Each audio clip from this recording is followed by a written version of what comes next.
저는 광역시에서 요식업을 하며 식당을 몇 개 운영하고 있는 40대 여자입니다. 예쁜 딸아이를 하나 키우고 있고요. 남편과는 같이 살고 있지 않습니다. 10년 전쯤에 이혼을 했거든요. 근데 지금에 와서 남편은 저에게 시비 아닌 시비를 걸며 겨우 성공을 이뤄낸 제 인생을 방해하기 시작했습니다. 저는 지긋지긋한 남편을 제 인생에서 확실히 치워버리고 제 명예도 찾고 싶어요.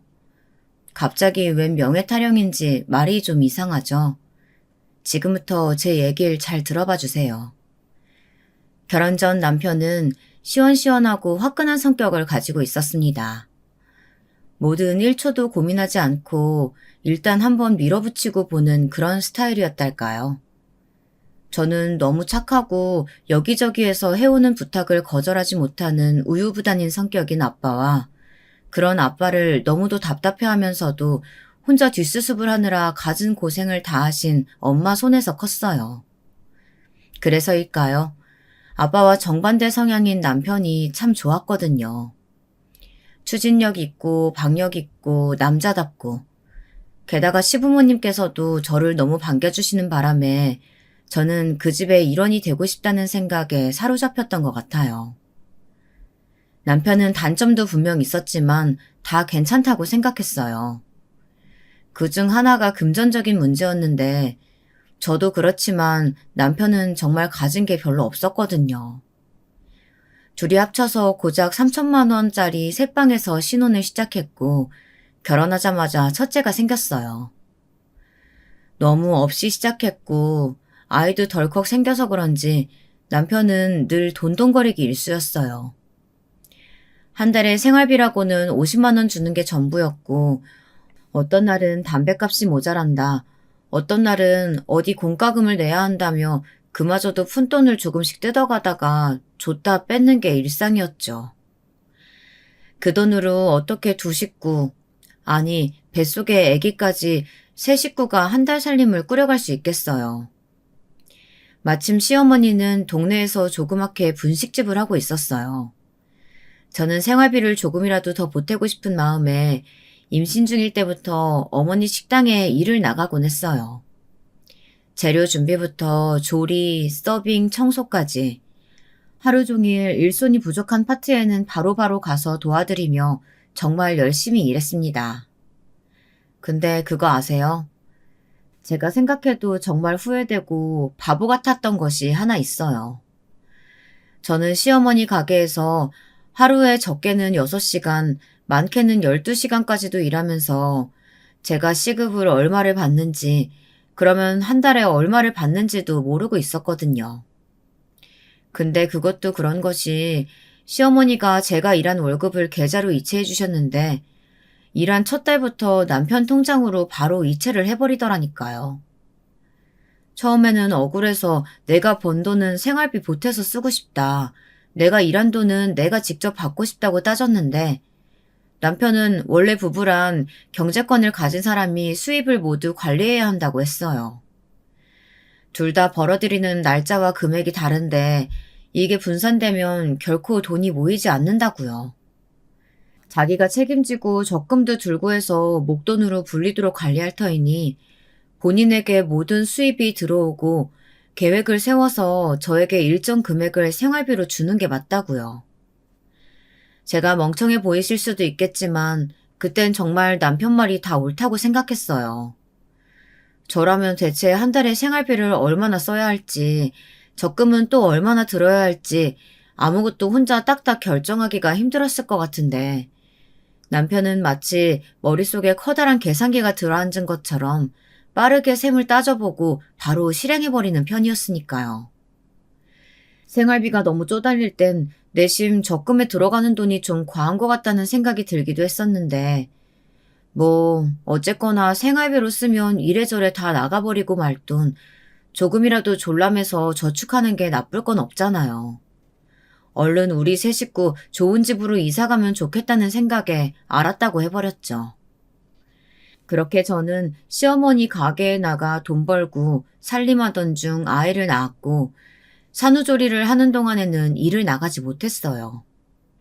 그러자 남편은 은근히 저에게 다시 가게에 나가길 눈치를 주더라고요. 시어머니 역시 마찬가지였어요.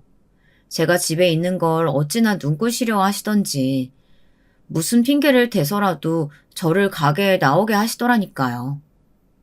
여러분, 혹시 출산 경험이 있는 분이 계시다면 크게 공감하실 겁니다. 갓 태어난 아기들이 어디 그냥 혼자 먹고 자고 한답니까? 어떻게든 어르고 달래서 먹이고 낮잠 재워놓으면 그렇게 귀신같이 기가 막히게 알고 시어머니가 전화를 걸더라고요. 저는 우리 집 어딘가에 CCTV라도 달린 줄 알았어요. 얘, 너 뭐하고 있니? 조용한 거 보니까 우리 손자 자나 보네. 심심하면 가게나 나와라. 제가 어머니 방금 애 재웠는데 라고 우물쭈물 대답하면 전화벨이 시끄러운데도 안 깨냐? 아니 자고 있으면 더 잘 됐구먼. 포대기에 싸서 업고 나와. 애를 너무 그렇게 집에만 꽁꽁 싸매고 있으면 못 쓴다. 그렇게 제가 쉬는 꼴을 못 보시더라고요. 반찬거리를 가져다 준다는 핑계로 저희 집에 들이닥치셔서는 저를 아예 떠밀다시피 데리고 가게로 나가는 일도 종종 있었어요. 그렇게 저는 아기가 첫 돌도 지나기 전에 아기를 업고 가게에 나가 애돌보랴 식당일 하랴 고된 나날을 보내야 했죠. 남편과의 갈등은 아이가 자라고 어린이집에 다니기 시작하면서 본격적으로 시작된 것 같아요. 저는 여전히 어머님 가게에 나가고 있었고 남편과 똑같이 돈을 벌어왔지만 아이를 등원시키는 것부터 시작해서 집안일까지 모두 저 혼자만 해야 했거든요. 저도 사람인지라 그 즈음에는 정말 지친 나머지 어떤 날엔 참을 수 없이 모든 일이 신경질 나고 또 어떤 날엔 아무것도 할 수 없이 무기력해지는 것이 반복되었어요. 그러던 중에 저는 큰 사고를 겪고 말았어요. 식당에서 쓸 재료가 떨어져서 급히 시장에 종종걸음으로 다녀오다가 갑자기 머리가 핑 돌면서 눈앞이 깜깜해지더니 그대로 뒤로 넘어가 버린 거예요. 눈을 떠보니 뒤통수가 깨졌는지 머리에는 커다란 붕대를 감고 어디 대학병원 응급실에 링거를 맞고 있더라고요. 그냥 더위 좀 먹어서 쓰러진 건 줄 알았더니 의사 선생님이 하는 말이 큰 병이 의심된다. 검사를 좀 더 해봐야 한다는 거예요. 그렇게 저는 생전 처음으로 병원에서 여러 가지 검사를 받았고 청천벽력 같은 소리를 듣고야 말았습니다. 제가 암에 걸렸다는 거예요. 유방암이요. 짜증이 났다가 기운이 없다가 정신이 오락가락했던 게 그저 피곤해서인 줄 알았는데 그것도 병의 한 증상일 수도 있다고 하더라고요. 아무튼 그렇게 저는 큰 수술을 받아야 했고 그 길로 입원을 하게 되었어요. 입원한 지 사나흘쯤 됐을까? 남편이 퇴근하고 제가 입원한 병원에 들렀는데 그 시원시원한 성격의 사람이 글쎄 쉽게 입을 열지 못하고 한참을 머뭇머뭇하는 거예요. 그러더니 정말 저에겐 절대 믿을 수 없는 어쩌면 제 목숨줄이 위태로워질 수도 있는 이야기를 쉽게도 꺼내기 시작했어요. 그 수술이 언제랬지? 내일 모레라고 했나? 원무과에서 입원비랑 수술비 정산하라고 연락받았는데 그게 참 큰일이네. 생각보다 액수가 꽤 크더라고. 왜냐면 내가 수술비를 낼 돈이 없어. 이게 무슨 귀신 신하라 까먹는 소리예요. 저는 처음에는 제 수술비를 내려면 적금을 깨야 하는데 그러면 그건 손해고 당장 수술비를 낼 금액이 없다는 걸로 이해했어요. 그래서 조금 서운할 뻔하기도 했죠. 근데 그게 아니었어요. 진짜로 돈이 한 푼도 없다는 거예요. 듣는 분들도 정말 어이가 없지 않으세요? 남편 월급은 고사하고 저는 제가 일해서 번 돈도 구경 한번 해보지 못하고 다 남편에게 갖다 바쳤는데 지금까지 모은 돈이 0원이라뇨. 지금 대체 그게 무슨 말이에요? 그러니까 당신 말은 지금까지 모은 돈이 1원도 없다는 말이에요? 그동안 어머님이 제 월급도 당신 통장으로 넣어주셨잖아요. 생활비도 다 타서 썼는데 그럼 적금 넣는다고 했던 그 돈은 다 어디에 쓴 거예요? 이래저래 돈 나갈 일이 많았어. 어디 호투로 쓴 적은 없다고. 사실 내 월급 당신한테 알려준 것보다 많이 적어. 내 남자 자존심에 한 달에 꼴랑 그거 벌어온다고 할 수가 없어서 부풀려서 얘기했어. 그러니까 남는 돈이 없더라고. 게다가 회사 사정이 어려워져서 작년부터는 월급이 나오다가 말다가 했어. 그것도 차마 말 못하겠고. 그러니까 매달 공과금 낼 돈도 당신한테 생활비 줄 돈도 없길래 여기저기 빌려 쓰고 그러다 보니까 이자도 많이 나가고 그러다 보니까 이렇게 됐어. 그건 그렇고 당신 수술비 어떡하지? 몸이 아프니 화가 날 기력도 없었어요. 그저 힘없이 대물을 뿐이었어요. 그럼 나는 어떡해? 수술 꼭 받아야 한다고 했는데. 그럼 어머님한테 당신이 수술비 좀 빌려달라고 말씀드려보면 안 돼? 이미 여쭤봤지. 근데 엄마도 요새 장사도 안 되고 해서 돈이 없대. 둘 다 정말 너무하다는 생각이 들었습니다. 그런데 그 순간 갑자기 병원 문을 열고 헐레벌떡 저희 친정엄마가 들어오시는 것 아니겠어요? 괜히 걱정하실까봐 병원에 입원했다는 말도 안 드렸는데 어떻게 아셨는지 놀라서 막 뛰어오셨더라고요. 이게 무슨 일이야? 갑자기 쓰러지길 왜 쓰러져? 괜찮다니? 아이고, 머리에 이 붕대가 뭐야? 어디가 아픈 거래? 큰 병은 아니지? 진정하세요, 장모님. 큰 병은 아니래요. 수술하면 낫는다고. 이번 주에 수술하기로 했어요. 웃기지도 않더라고요. 돈도 없다는 사람이 이번 주에 수술한다는 소리를 대체 왜 한대요? 근데 알고 보니까 남편은 친정엄마에게 아픈 제 모습을 보이고 수술비를 용통해달라고 하려던 속셈이었어요. 어느 엄마가 딸이 아파서 그것도 유방암에 걸려서 당장 수술을 해야 한다는데 수술비를 안 해줄 수 있겠습니까? 엄마는 날이 밝자마자 당장 수술비를 구해오셨긴 했지만 건네면서 남편에게 따끔히 한마디 하시는 것도 잊지 않으셨어요. 내 딸이 아프다니 천금이 아깝지 않지만은 대체 자네는 뭐 하는 사람이야? 평소에 듣기로 김서방 자네가 돈 관리 다 한다고 알고 있는데 처자식이 있는 사람이 이런 큰일 있을 때 대비해서 돈 100만 원이라도 쥐고 있어야지. 이번 일 교훈 삼아서 앞으로는 무조건 비상금 만들어두도록 해. 알았어? 남편은 네네 하면서 고개를 끄덕이긴 했지만 조금 자존심이 상한 것 같았어요. 본인 월급이 너무 작아 부끄러워 제게 부풀려 뻥을 쳤다는 사람이 돈 때문에 장모에게 공개적으로 타박을 들었으니 그럴만도 했겠다 싶었죠. 아무튼 그렇게 저는 무사히 수술을 받게 되었고 그래도 경과가 좋아서 앞으로 관리만 좀 잘하면 되겠다는 의사 선생님의 이야기를 듣고 퇴원을 하게 됐습니다. 그 뒤로는 시어머니 가게에 나가지 않았죠. 허무했거든요. 애까지 들쳐업고 뼈 빠지게 번 돈이 모래알처럼 제 손을 빠져나간 것도 그랬고 아무튼 건강이 최고지 그놈의 돈이 더 중하냐는 생각으로 저는 회복에만 전념했어요.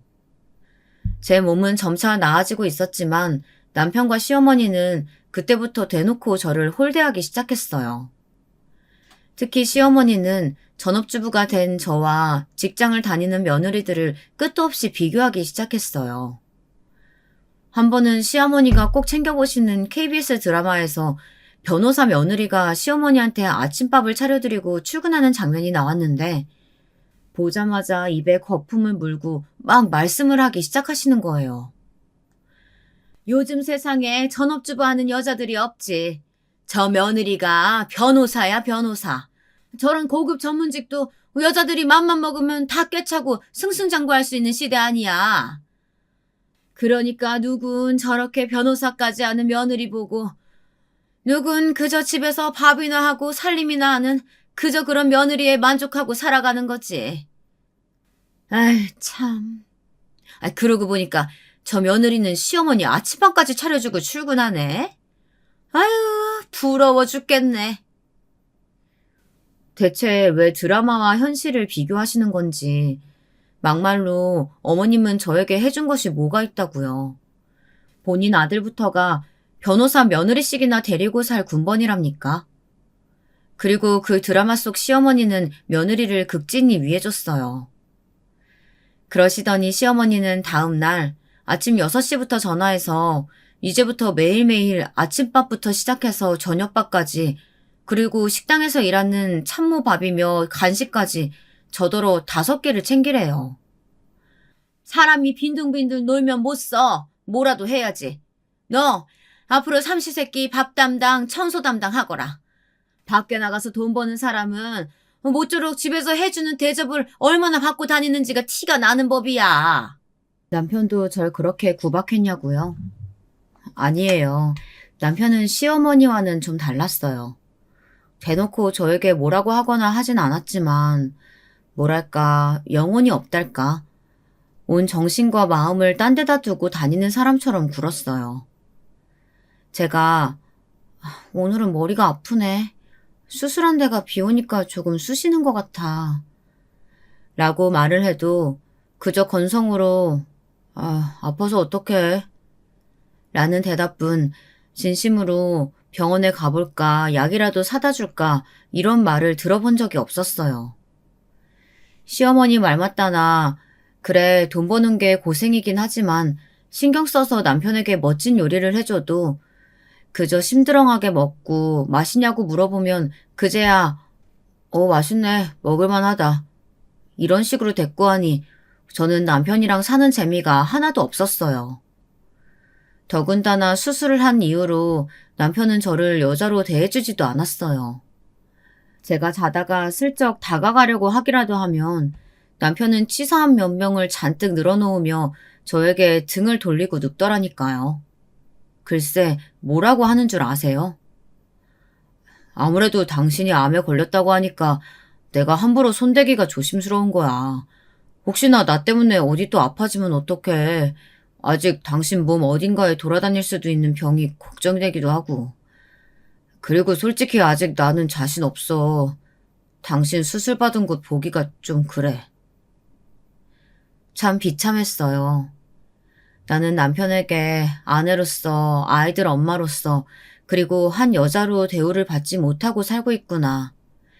이런 생각이 들 때가 참 많았죠. 그렇게 몇 달을 보냈을까요?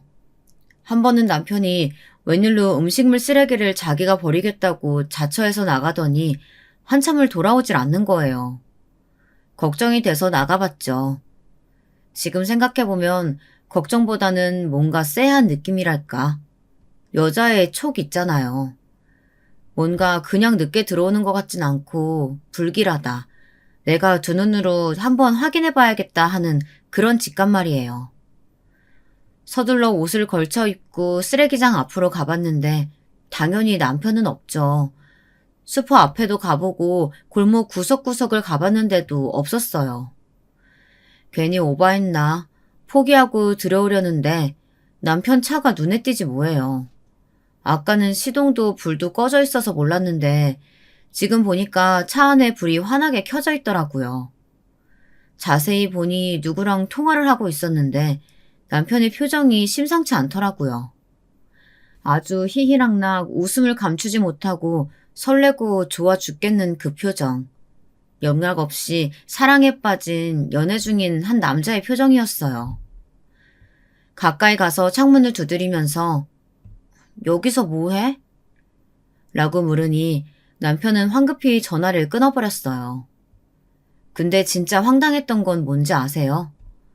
통화를 하던 남편의 전화기는 제가 알던 남편의 휴대전화가 아니었어요. 세상에 놀라서 황급히 전화를 끊고 저를 쳐다보는 남편 손에는 휴대전화가 2개나 들려있더라고요. 황당한 와중에도 저는 직감했죠.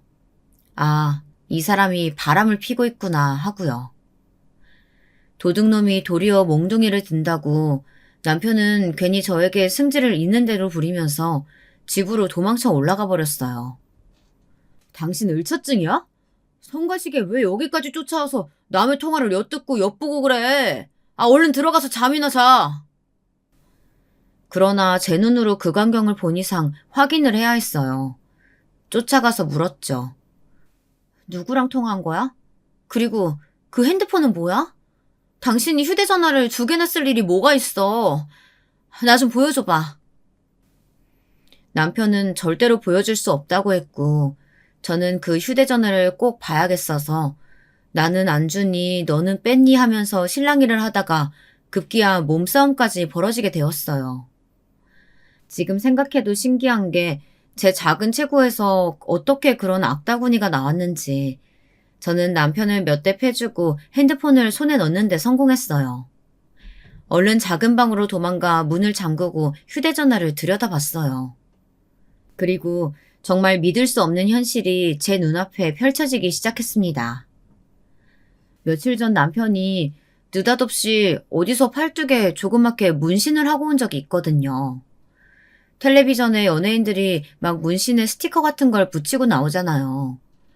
그런 것만 봐도 눈살을 찌푸리면서 이해가 안 간다. 저렇게 가릴 거 뭐하러 문신 같은 걸 하냐고 이해도 못하던 사람인데 무슨 바람이 불었나 했더니 글쎄 그 문신이 커플 문신인 거 있죠. 웬 여자랑 남사스러운 부위에 똑같은 문신을 하고 찍은 사진이 그 휴대폰에서 발견된 거예요. 남편에게 불륜녀가 있는 건 정말 확실했어요. 그 사진 외에도 그 여자와 나눈 수많은 통화 내역, 그리고 문자들이 정말 많았거든요. 대박인 건 뭔지 아세요? 남편이 그 여자와 만나기 시작한 시점이었어요. 남편 결혼한 지 1년도 안 되어서 그 여자랑 바람 피우기 시작했더라고요.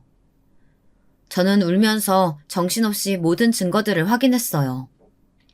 나중에 알고 보니까 남편은 그냥 바람도 아니고 아예 그 여자랑도 거의 살림을 차렸더라고요.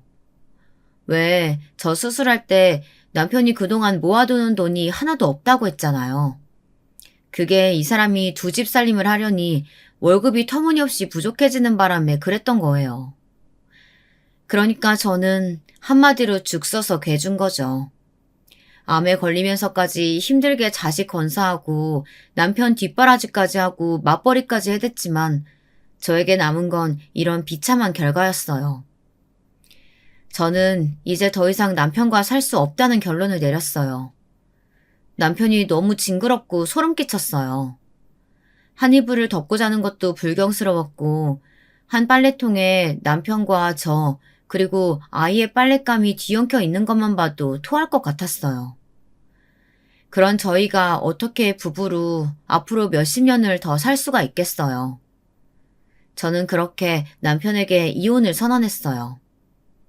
남편이요. 정말 뻔뻔한 인간. 저에게 미안해하는 척 하면서도 은근히 좋아하는 눈치던걸요. 본인도 2집 살림을 몇 년씩이나 이어오는 게 얼마나 기가 빨리고 힘들었겠어요. 네, 100번 이해한다 치고 저 역시 빨리 모든 것을 끝내고 싶은 마음뿐이었어요. 제가 원한 건 단 하나, 위자료를 두둑히 받는 것이었죠. 제가 그동안 아끼고 아껴 쓴 생활비로 적금을 부었어도 지금쯤 꽤 됐을 테고 제가 번 돈도 고스란히 모았다면 그것도 수천만 원 될 거 아니에요. 더구나 저는 앞으로 아이와 둘이 살아가야 하잖아요. 그런데 남편은요, 둘 다 어림도 없다고 했어요. 뭐? 이 집 전세금을 다 너한테 줘? 야, 미안한데 이 집 전세금 다 빼서 쓰고 월세 돌린 지 오래야. 그것도 월세 몇 달 못 냈더니 보증금에서 깎여서 이제 받을 돈도 없을걸? 그리고 네가 애를 키운다고? 그것도 절대 안 돼. 너는 직장도 없고 암도 걸렸잖아. 안 되겠다 싶어 남편의 불륜녀를 찾아간 적도 있었어요. 당시까지만 해도 간통죄라는 게 있었던 터라 둘 다 감옥에 넣어도 될 법한 증거가 충분했지만 그 전에 그 여자에게 기회를 주고 싶었어요. 남편을 설득해 제가 아이를 데려가게 해주고 위자료도 주게 하면 깔끔하게 헤어져 주겠다고 말하려고 찾아갔던 거예요. 어머, 위자료요? 그건 오빠한테 달라고 하세요. 왜 저한테 이러세요? 저는 오빠 이혼에 하나도 관심 없어요. 사실 그쪽이 이혼 안 함, 그게 더 좋기도 한걸요? 왠지 남의 떡 뺏는 기분이 더 좋거든요. 언니, 그냥 눈 딱 감고 2년, 아니, 1년만 더 모른 척 참고 살면 안 돼요? 아, 저도 이제 슬슬 좀 재미가 없어서 좀만 더 같이 놀다가 깨끗하게 돌려드릴 수 있는데. 좀 푼수같이 생긴 게 맹한 소리를 막 놀아놓더라고요.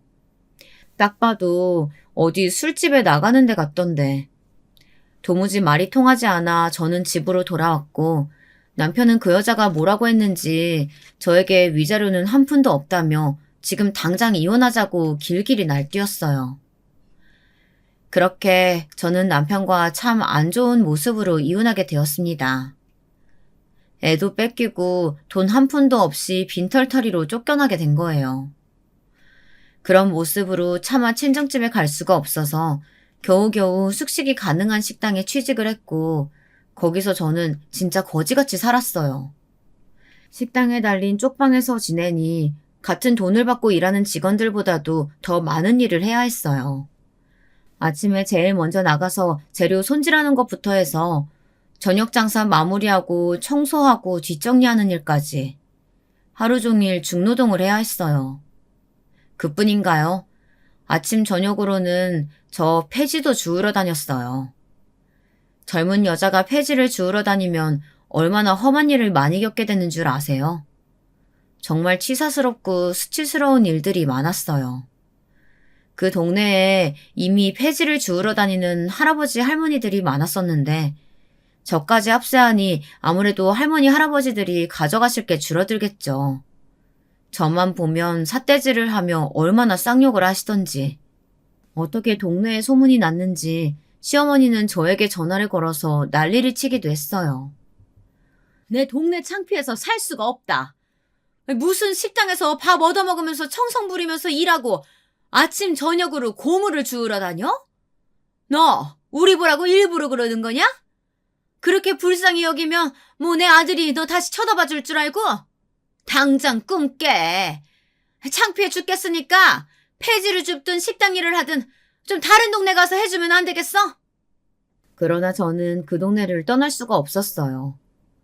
법원에서도 아이는 남편이 키워야 한다길래 피눈물을 흘리며 아이와 생이별을 해야 하긴 했지만 저는 이혼하고 나서 매일같이 아이가 보고 싶어서 밤마다 1시간씩 오열을 하다가 잠들었기에 어떻게든 아이와 가까운 하늘 아래에서 지내고 싶었어요. 게다가 제 목표는 어떻게든 악착같이 돈을 모아서 재판을 걸어서 제 아이를 데려오는 것밖에 눈에 보이는 것이 없었기에 그렇게 닥치는 대로 폐지 줍는 일도 창피하다고 생각하지 않고 욕을 들어가면서 해왔던 것이었어요. 그러자 시댁 쪽에서 갑자기 이사를 가버리더군요. 그나마 먼 발치에서라도 가끔 아이를 지켜보는 게 제 유일한 낙이자 삶의 이유였는데 제가 수소문할 겨를도 없이 어디론가 이사를 가버렸어요. 그렇게 몇 년이 흘렀고 어느 날 참 재밌는 일이 일어났어요. 인생이요. 고달프고 서글플 때가 참 많지만 이렇게 재미나고도 속이 후련한 일이 가끔씩 벌어지는 재미에 우리들 모두가 살아가고 또 살아갈 힘을 얻는 게 아니겠어요. 그날은 비가 참 많이 오는 날이었어요. 저희 친정엄마가 은행에 볼 일이 있어서 집을 나섰는데 비가 어찌나 억수로 쏟아지던지 생전 안 타던 택시를 타고 가야겠다 하는 생각이 드시더래요. 큰 길가에 나서서 보니 마침 손님을 내려주는 택시가 있어서 잘됐다 싶어서 다가갔는데 글쎄 택시에서 내리는 손님이 저희 시어머니인 거 아니겠어요? 뜻하지도 않게 아는 얼굴을 만나 놀란 엄마에게 시어머니가 말을 걸었다고 해요. 어머, 이게 누구셔? 이 동네 여전히 사시는구나? 딸은 어쩌고 이 빗속에 혼자 돌아다니신데? 아니 그러고 보니까 아직도 딸 거지같이 살아요? 저희 엄마를 알아본 순간 다짜고짜 조롱을 하면서 막말을 하더래요. 근데 대박인 건 뭔지 아세요? 그 순간 제가 최고급 벤츠를 타고 나타났거든요. 저는 처음에는 엄마가 웬 아주머니랑 이야기를 하고 계시길래 길에서 우연히 친구분을 만나셨나 싶었어요. 친구분도 같이 어느 방향 맞으면 태워다 드릴까 하는 생각에 엄마 하면서 내렸더니 시어머니가 저를 보고 놀라서 개거품을 물고 쓰러지더라고요. 시어머니를 알아보고 저도 처음에는 크게 놀랐어요. 그렇지만 이런 성공한 제 모습을 이런 우연한 기회에 보여드리게 되어 뿌듯한 점도 있었어요. 그렇게 저에게 밖에서 돈 벌어오길 바라시던 양반이 제가 이렇게 큰 돈을 버는 사람이 되었다는 걸 알면 얼마나 속쓰려할까 싶은 생각을 몇 번 한 적이 있었거든요. 어머니, 그동안 잘 지내셨어요? 저 보고 많이 놀라셨나 봐요. 근데 듣자 하니까 여전히 말을 좀 신중하지 못하게 하시네요. 방금 딸은 아직도 거지같이 사냐고 하셨어요? 저희 엄마더러 그런 건 대체 왜 물으시는 거예요? 저 거지처럼 안 살아요, 어머니. 보면 아시겠지만 남부럽지 않게 떵떵거리고 산답니다. 길 가는 사람들한테 한번 물어보세요. 여기서 제일 거짓골하고 있는 건 어머니 같네요. 아니, 네가 어떻게 분명히 어디 뭐 식당에 얹혀 산다고 내가 몇 년 전까지 소문 들었는데 아직도 못돼 먹은 성질은 여전한지 시어머니는 제가 아직도 지질이 못 살기를 꼭 바라는 사람처럼 말을 하는 거 있죠. 저는 방긋 웃으면서 말했어요. 저라고 새 출발하지 못하라는 법 있나요? 마침 잘 됐네요. 이제 슬슬 아이 거치 문제도 상의할 겸 연락드리려고 했는데. 제 명함이에요. 한번 놀러 오세요. 네가 여기 사장이라고? 말도 안 돼. 그때 이혼할 때 분명 한 푼도 없었는데. 오라, 알겠다.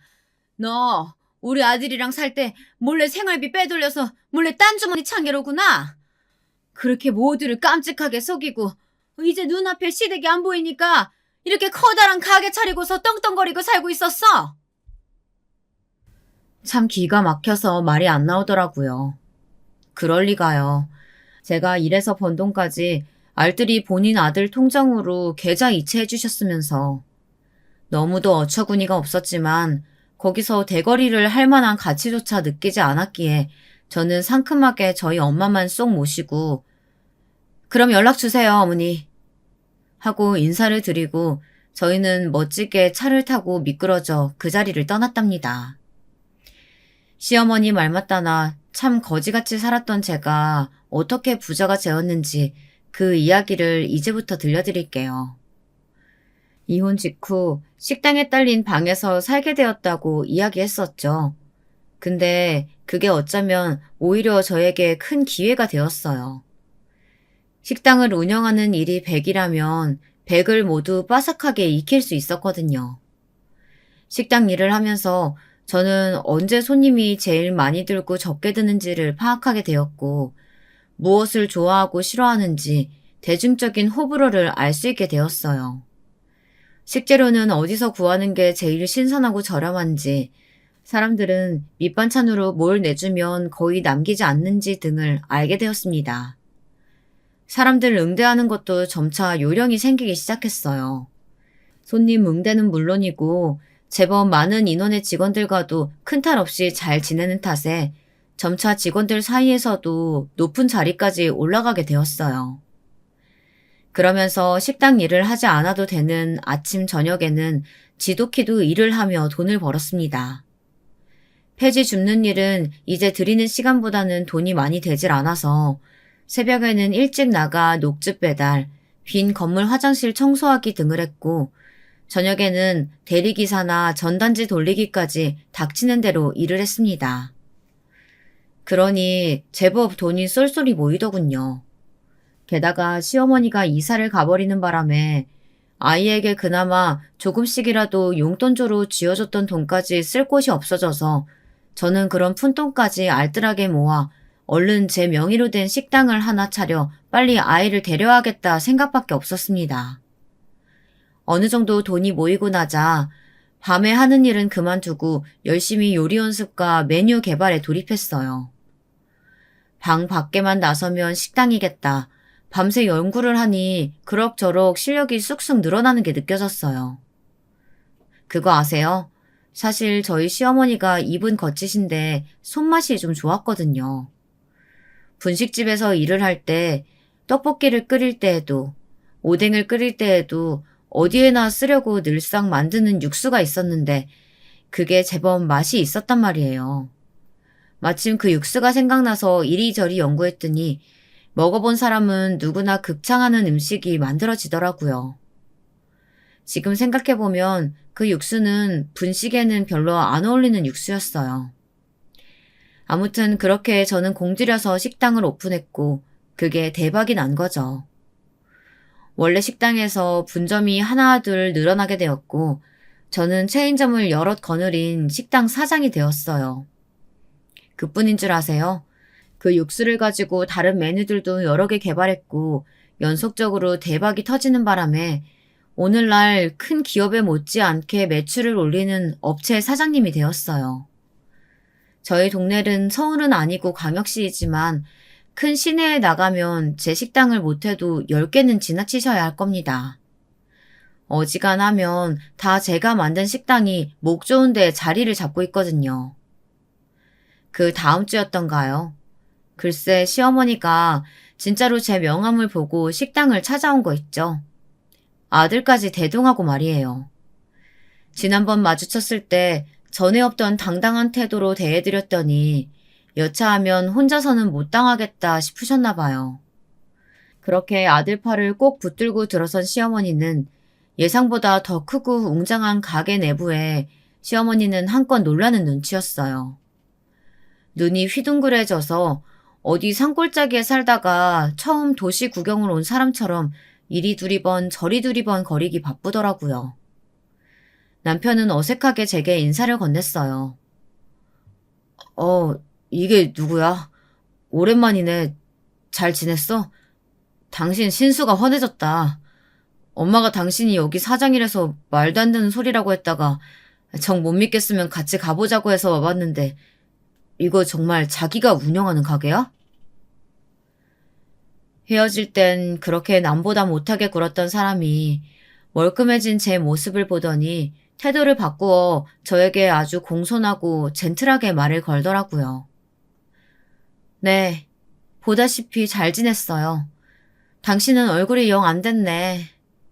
밥은 먹었어요? 하고 물으니 그제서야 배가 고픈 것이 생각났는지 시어머니와 남편 둘 다 줄임배를 움켜잡더라고요. 아니 시간이 몇 시인데 밥도 안 먹고 돌아다녀요? 그 집 여자는 대체 이 시간까지 뭐라고. 아, 맞벌이 하는구나. 어머님이 전에 그러셨잖아요. 여자도 자고로 돈을 벌어야 한다고. 변호사 자리라도 할 수 있는 세상인데 펑펑 놀면 못 쓰는 거라고. 근데 이 시간까지 가족들을 굶겨서 밖에 내돌리는 걸 보면은 아무래도 엄청난 직업 가진 세며느리 들이셨나 봐요. 근데 설마 아이까지 굶겨서 학교 보내거나 하시는 건 아니겠죠? 시어머니와 남편은 꿀먹은 벙어리처럼 애꿎은 밥상만 매만져가며 아무런 말이 없더라고요. 눈치를 보아하니 전에 만났던 그 불륜녀와 살림을 차렸던가 아니면 그보다도 더 못한 모질이와 살림을 차린 모양이던데 그러니 둘 다 행색이 꼬질꼬질하고 어디서 밥도 제대로 못 챙겨 먹은 차림새로 돌아다니는 거겠죠. 저는 선심을 쓰는 척 시어머니에게 저희 가게의 메인 음식을 하나 내드렸어요. 기왕 여기까지 오셨으니까 일단 식사 먼저 하세요. 여기 정식 특으로 2상 내어드려요. 귀한 손님들이니까 정성껏 차려서 대접해드려야 돼요. 네, 알겠습니다. 명심하겠습니다, 사장님. 종업원이 저에게 공수를 하고 90도로 공손히 절을 하고 제 말에 따라 남편과 시어머니에게 극진히 대접을 하기 시작하니 둘 다 몸둘 바를 몰라 하는 눈치였어요. 그렇게 음식들이 나오고 시어머니는 몇을 뜨더니 고개를 갸우뚱거리기 시작했어요. 음식에 독이라도 탔냐고요? 그럴 리가요. 시어머니가 의문스러운 표정을 지었던 이유는 아무래도 아는 맛이었거든요. 처음 먹어보는 음식인데도 입에 착 붙는 것이 감칠맛이 돌고 그러면서도 먼 옛날 할머니가 끓여주던 정성 들인 음식을 한술 뜬 것처럼 눈이 번쩍 떠지는 그런 맛. 당연하죠. 시어머니가 몇십 년을 직접 만들고 온갖 음식에 넣어온 육수로 맛을 낸 건데 무슨 광고에서 나오던 말처럼 고향의 맛이 나서 익숙하고도 참 맛났겠죠. 이거 어디서 많이 먹어본 맛인데?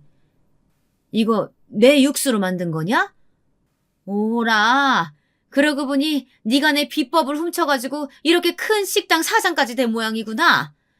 딴 주머니 찬 게 아니라고 그렇게 당당하게 나와가지고 내 무슨 큰 비밀이 숨겨져 있나 해서 와봤더니 그 결과가 이거였어. 태세 전환이 참 빠르시죠. 저희 시어머니가 제 음식을 먹으면 단박에 이렇게 나올 줄 알고 있었어요. 그래서 준비한 말들을 꺼냈죠. 어머님, 그 육수가 비법 육수였어요? 저는 제가 시집 가자마자 하나하나 다 친절히 알려주시길래 그게 흔한 조리법 중 하나인 줄 알고 있었어요. 또 매일 저에게만 하루에 적게는 3번, 많게는 6번까지 끓이게끔 하시길래 그 육수는 저에게 오로지 전수해 주신 걸로만 받아들였는데요. 그런데 그걸 비법이라고 하시고 빼돌렸다고까지 하시다니 말이 너무 심하신데요? 그러자 남편이 나섰습니다. 엄마 말이 맞지. 나도 엄마가 이렇게 해준 음식 어렸을 때 많이 먹고 컸는데 친구들도 우리 집 오면 이런 음식 처음 먹어봤다고 다 맛있다고 했단 말이야. 그러니까 엄연히 이 식당이 잘 되는 데는 우리 엄마 공이 크지. 아, 그래요? 근데 이상하죠? 그렇담 어머니도 분명 같은 육수로 똑같이 음식 장사하셨는데 그건 그동안 왜 그렇게 장사가 안 됐을까요? 장사가 안 되니까 제가 하루에 12시간씩 가게에서 일을 해도 어머니는 저한테 쥐꼬리만큼의 월급만 주셨잖아요. 그뿐이었어요? 심지어 며느리인 제가 암에 걸렸을 때 수술비도 융통해주지 못할 만큼 장사가 안 된다고 하셨잖아요. 그건 대체 무슨 이유라고 할 수 있을까요? 그건 그렇게 말하면 안 되지. 장사가 잘 될 수도 있고 안 될 수도 있는 거지. 여하튼 명백히 자기는 우리 엄마 비법 훔쳤고 지금까지 이렇게 큰 가게 일어냈으니까 어느 정도 보상은 해줘야겠어. 이 가게 대체 얼마야? 엄마, 옆에 부동산 가서 우리 시세 좀 알아봐요. 멍청한 사람인 줄로만 알았더니 부동산 가서 남의 가게 시세까지 따져볼 줄 알고. 이 사람들이요. 이렇게 사람 등골을 빼먹는데 수 같은 사람들입니다. 제가 어떻게 읽어낸 사업인데 번듯한 가게 모양만 보고 그동안 거지같이 살면서 했던 갖은 고생과 겪어야 했던 수모들을 모른 채 하고 자기들이 권리가 있다. 이 말만 계속해서 주장을 하더라니까요. 급기야 흥분한 시어머니는 저에게 달려들어 머리채를 잡으려고까지 했어요. 그러나 젊고 건장한 저희 직원들이 재빨리 달려들어 시어머니와 남편을 제압해버리는 탓에 오히려 그 둘은 몸만 축났고 돌아가게 되었죠. 알아볼 대로 알아본 것인지 시어머니와 남편은 저에게 내용 증명을 보내왔어요. 어디서 싸구려 변호사에게 자문을 받은 건지 허접하기 그지없는 내용이었죠. 요지는 제가 시어머니의 비법을 훔쳐서 식당을 차려 대박이 났으니 시어머니에게 무려 5억 원을 배상해야 한다는 내용이었어요. 생활비는 꼴랑 50만 원씩 줘놓고 배상은 5억을 해달라니. 이게 두둑놈의 심보가 아니면 뭐겠어요. 저는 콧방귀도 끼지 않았고 당연히 고소장조차 정식으로 접수가 되지 않았죠. 그러자 시어머니와 남편은 약이 바짝 오른 것 같았어요. 그러더니 큰일을 벌이고야 말았습니다. 어느 날 저희 직원이 헐레벌떡 들어와서 사장님, 큰일 났어요. 하고 숨이 넘어갈 듯 난리를 치는데 직원 손에 이끌려 나가보니 놀라운 광경이 눈앞에 펼쳐졌습니다. 글쎄, 저희 가게 앞 큰 대로변 건너편, 정확히 맞은편에 똑같은 음식점이 하나 생긴 거 아니겠어요? 외관도 아주 비슷하게 가게 이름도 토씨 하나만 바꿔서 기가 막히게 간판을 달아놓았더라고요. 크기는 또 어찌나 무식하게 큰지 무심코 지나치다가 보면 시어머니가 새로 차린 가게가 본관이고 저희 가게가 마치 그 가게의 별관인 것처럼 보일 수도 있겠더라니까요. 오픈식도 어찌나 막자지껄하게 하는지 어디서 옷을 입은 건지 벗은 건지 천조가리로 겨우 중요한 부분만 가린 여자들을 잔뜩 불러다가 세상 시끄럽게 노래를 부르고 춤을 추고 지나가던 할아버지 손을 이끌고 난리를 쳤어요. 그뿐인가요? 사람들 환심을 사려고 무슨 경품 추첨인지도 하고 제가 봤을 땐 제법 단가가 나가는 음식도 그냥 공짜로 막 줘버리더라고요. 제가 느끼기엔 시어머니와 남편은 그저 오기로다가 저를 골려주려는 속셈이 20%, 저렇게 저를 망하게 하려는 속셈이 또 30%, 그렇게 되면 제 가게 자리를 자기네들이 꿰차려는 심보가 50%였던 것 같았어요. 그런데 제가 해봐서 알지만요. 장사라는 게 그렇게 쉬운 일이 아니거든요. 예상대로 시끌벅적한 오픈식이 끝나자마자 남편 가게에는 파리가 날리기 시작했어요. 그도 그럴 것이 여기 동네 사람들 사이에서 그 집이 맛이 영 형편이 없다고 이미 소문이 날 대로 나버렸거든요. 그렇게 남편은 손님이 없어서 할 일도 없는지 파리채를 들고 가게 앞으로 나와서 파리를 때려잡으면서 동네 사람들 다 들으라는 듯 궁시렁거리는 일이 많아졌어요. 이 동네 사람들은 무슨 음식값 싸고 좋은 오픈 선물 턱턱 내줄 때는 환장하듯이 몰려들더니만 이렇게들 입을 싹 닦을 수가 있어? 아이, 영 인심도 그렇고 동네가 삭막하구만. 그러고 있노라면 동네 사람들이 지나다가 눈살을 찌푸리지 않을 수 있겠어요. 안 그래도 없던 손님마저 뚝 떨어져 버리고 말았죠. 시어머니는 시어머니 나름대로 고군분투를 하는 모양이었습니다. 자기 가게가 잘 안 될 것 같으니 이번에는 동네 사람들에게 제 흉을 보고 다니며 저를 깎아내리려고 무척 애를 쓰더라고요. 듣자하니 저 가게 사장님이 이 동네에서 그렇게 대단하다면서요? 여자 혼자서 으리으리한 가게를 몇 개씩이나 하고. 근데 그거 아세요? 저 사장님 제 전 며느리였다오. 글쎄, 제가 평생을 연구해온 비법을 훔쳐서는 동네에서 식당 하던 호랩이랑 눈 맞아서 이렇게 먼 타지로 도망와가지고 식당 차린 것이 대박난 거라니까요. 제가 독하디 독한 것이 돈에 눈이 멀어서 제 자식까지 떼놓고 집 나간 여자예요. 지금도 봐요. 그래도 정부치고 자식까지 낳고 한 식구로 살았던 제 남편이랑 시어머니가 이렇게 지척에서 살게 됐는데 눈길 한번 주지 않잖아요. 지독하기가 내 아는 사람 중에 최고라니까요. 이런 식으로 제가 웬 남자랑 바람이 나서 도망쳤다느니 애까지 버렸다느니 하는 헛소문을 내고 다녔어요. 다른 건 다 참겠는데 이런 헛소문을 내는 건 정말 못 참겠더라고요. 혹시나 아이가 이런 소문을 듣고 정말 제 엄마가 바람이 나서 자기를 버리고 나갔다고 생각하면 어쩌지, 이런 끔찍한 생각이 들었어요. 그래서 생각난 묘수가 그때 만났던 그 모자란 불륜녀를 꼬여내는 것이었어요. 불륜녀는 어떻게 남편에게 코가 깨었는지 남편과 재혼을 해서 여전히 같이 살고 있더라고요. 한번 불러내서 만났더니 모 그레이 절친한 사이라고 반색을 하면서 인사를 해왔어요. 어머 언니 몰라보겠어요. 내가 알던 그때 그 본처 언니 맞죠? 세상에 이렇게나 오목조목 예쁜 얼굴이었구나. 그때는 고생도 너무 많이 하고 속도 많이 끓여서 그런가 얼굴이 말이 아니었는데. 이렇게 낯선 동네 와서 다시 보니까 반갑고 그래요. 네, 잘 지냈어요?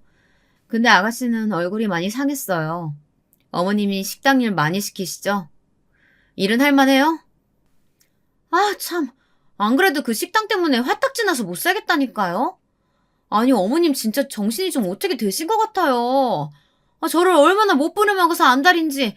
손님 끌어온답시고 동네 아저씨들 데리고 가서 죽치고 앉아서 막 술이나 마구 먹어버리는 게 차라리 낫다니까요. 그게 오빠 눈치는 보여도 마음도 편하고 그때야 술이나 실컷 먹지. 안 그러면 자꾸 저한테 뭐 비법 육수? 뭐 그딴 걸 끓이라고 하질 않나. 직원들 밥을 해대라고 하질 않나. 요리조리 도망치느라고 죽겠다니까요. 사실은 제가 남편과 시어머니가 이사를 오고 나서 아이를 너무 보고 싶은 마음에 한달음에 달려가 먼발치에서 눈물을 뚝뚝 흘리면서 아이를 몰래 바라보다 돌아온 적이 있었는데요. 이 여자가 맹하고 모질 같은 구석은 있어도 한 가정의 남편을 그렇게 깨어내긴 했어도 악한 마음은 없는 사람인지 저희 애한테는 퍽 잘 대해준 모양이더라고요. 시어머니와 남편 행색은 추레했지만 아이만큼은 아주 예쁘게 머리도 따와주고 좋은 옷과 신발도 많이 사주는 것 같았고요. 무엇보다 아이가 티 없이 맑게 환하게 웃으면서 그 여자에게 이모하며 달려들고 그 여자도 아이를 꼭 안아주는 모습이 영락 없는 사이좋은 한 자매 같아 보이기도 했어요. 아이를 곁에서 돌보지 못했다는 죄책감에 늘 시달리던 저는 그 여자에게 그것만큼은 참 고마운 마음이 들었어요. 그래서 제안을 했죠. 그쪽이 그저 연애 감정으로 한 남자와 만남을 이어갔던 대가로 나는 이렇게 이혼까지 당하고 갖은 고생을 하며 살아야 했어요. 그런데 한편으로는 고맙다는 생각도 들어요. 그쪽이 그 당시 그렇게 상황 만들지만 않았어도 나는 평생 그 집에서 노예처럼 살고 있었을 테니까요. 이렇게 악착같이 성공도 거둬들이지 못했겠죠. 그땐 제가 정말 철이 없었어요. 제가 좀 푼수 같잖아요, 언니. 사리분별도 잘 못하고 뭐가 옳고 그런 건지 그땐 정말 관심도 없고 따질 줄도 몰랐어요. 아, 죄송해요. 이제 와서 사과를 듣자고 하는 건 아니에요. 그동안 그쪽도 모자란 남편하고 시어머니 모시고 살고 자기 자식도 아닌 애 살뜰히 챙겨주느라 고생 많이 한 것 같아요. 그것으로 뭐 죄의 전부는 아니어도 글쎄 어느 정도 갚아나갔다고 할 수도 있을까요? 그쪽이 나를 마지막으로 한 번만 더 도와준다면 나도 그쪽이 이 모든 것을 다 잊고 새 출발할 수 있도록 도와주고 싶은데 어때요? 그렇게 저와 불륜녀는 손을 잡게 되었어요. 불륜녀에 의하면 남편과 시어머니는 무리해서 큰 가게를 차리면서 큰 빚을 여기저기 졌다고 합니다. 제 가게가 대박이 난 걸 보고 금세 자기네도 큰 돈을 벌어들일 줄 알고 덥석 빚을 낸 거죠. 그것도 모자라 화려한 오픈 행사를 하고 큰 선물도 이것저것 장만해서 나누어 주었지만 장사가 워낙 안 된 탓에 온 가족이 거리로 나앉게 생겼다나요. 그렇게 차일피일 빚은커녕 이자도 갚지 못하자 빚쟁이들이 쫓아와서 진짜로 그 가게며 남편네 집을 경매로 넘겨서 헐값에 싹 팔아버렸대요. 그 정보를 불륜녀는 모두 저에게 알려주었어요. 그래서 저는 남편의 집과 가게들을 경매 날짜에 맞추어 모조리 사들일 수 있었죠. 그런 이유로다가 짐을 모조리 빼야 하는 약속된 날짜가 되자 망연자실에 있는 남편과 시어머니 앞에 나타난 사람은 다름 아닌 저였습니다. 남편과 시어머니는 저를 보자마자 귀신이라도 본 듯 바들바들 떨기 시작했어요. 화가 나서일까요? 아니면 돈 한 푼 오갈 데도 없이 며느리에게 쫓겨날까봐 두려워서였을까요? 네가 여긴 또 웬일이냐? 그 고소해 죽겠다는 표정은 또 뭐고? 그래, 망한 집구서 뭐 구경이라도 하러 온 거냐? 아니요, 어머니. 저는 이제 어머니에게도 이 사람에게도 전혀 관심이 없어요. 어머니와 저 사람이 무슨 일 당하시던 고소해야 할 마음도 불쌍히 여길 마음도 남아있질 않다고요. 그저 저는 집주인으로서 이전에 살던 사람들의 짐이 잘 빠져나갔는지 집 상태는 어떤지 확인하러 온 것뿐이에요. 뭐야? 우리 집 경매에 넘어가게 하고 또 그렇게 헐값에 사들인 게 너였단 말이야? 말은 바로 해야죠. 제가 이 집을 헐값에 산 건 맞지만 경매에 넘어가게 만든 건 바로 당신과 어머님의 어리석음 때문 아닌가요? 아, 아이 짐은 저쪽에다가 따로 빼주세요. 오늘부터 제가 데려갈 테니까요. 네가 무슨 자격으로 애를 데려가? 안 된다. 절대 내 손주는 못 내놓는다. 저는 가방에서 서류를 하나 꺼내 던져주었어요. 양육권 소송을 걸 예정이에요. 일전에 저한테 경제적 능력이 없다는 이유로 아이를 뺏어가셨죠. 이젠 제 차례예요. 제가 경제적 능력이 월등히 뛰어나니 아이를 데려가겠어요. 여기 당신과 같이 살았던 여자가 증언도 해주기로 했어요. 당신과 어머니가 얼마나 아이를 그동안 구박했는지, 그리고 앞으로 키울 능력이 얼마나 없는지 말이에요. 자기와 불륜을 저질렀던 것도 그대로 법정에서 고백한다고 했어요. 남편과 시어머니는 그 자리에서 엉엉 목 놓아 울기 시작했어요. 뭐 어쩔 도리가 있나요? 이게 다 본인들이 자초한 일이고 순리인걸요. 그렇게 저는 아이를 무사히 데려올 수 있었습니다. 저에게 도움을 주었던 불륜녀요. 저기 멀리 제주도에서 식당을 하나 하고 싶다고 해서 제가 분점을 내고 거기 점장으로 취직을 시켜주었습니다. 아주 성실하게 일하며 잘 지내고 있다고 들었어요. 시어머니와 남편은 그대로 거리로 떠안게 되었고 저처럼 기거하면서 일을 할 수 있는 식당을 알아보는 신세가 되었다고 합니다. 그런데 그거 아세요? 동네에서도 이미 소문이 다 나서 시어머니나 남편이 기웃거리기만 해도 소금바가지며 물바가지를 들이부었다고 해요. 염치도 없이 볼일 다 봤으면 썩 꺼질 것이지 아직도 남의 동네에 기웃거려? 내 못되게 살면 천벌 받는다는 말만 들어봤지 실제로 그 꼴 보니까 속이 다 시원하구먼. 우리 동네 여자들은요 별의별 남편 뒤치다거리 다 하고 살았어도요 바람 피는 것들은 죽어도 용서 못해요. 근데 그쪽이 바람 펴서 부인을 내쫓았다면서요? 그것도 모자라서 부인 모함하고 이렇게 밥그릇 뺏으려고 남의 동네까지 기어 들어오다니. 에휴, 이 냉수마찰 한번 하시고 속 차리세요. 그렇게 남편과 시어머니는 받아주는 사람이 없자 동네를 떠나게 되었고 제 명예도 자연스럽게 회복이 되었습니다. 그렇게 저는 이제 남은 인생을 딸과 행복하게 살아갈 날만 남았어요. 제 기구한 팔자와 세월이 담긴 이야기 들어주셔서 감사하고요. 이제 제 딸과의 앞날에 꽃길만 펼쳐지도록 많은 응원해주시면 감사하겠습니다. 여러분도 행복하세요.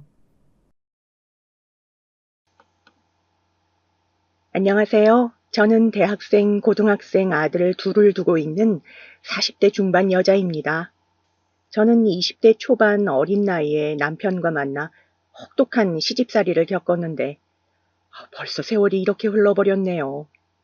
요즘 젊은 사람들은 옛날만큼 시부모를 어려워하지도 않고 시집살이가 심하지도 않지만 제가 결혼할 당시만 해도 시부모님은 하늘 같은 존재였잖아요. 특히나 저희 시댁은 더 심했습니다. 그놈의 정시집안 타령 때문에 정말 힘든 결혼 생활을 보냈던 것 같아요.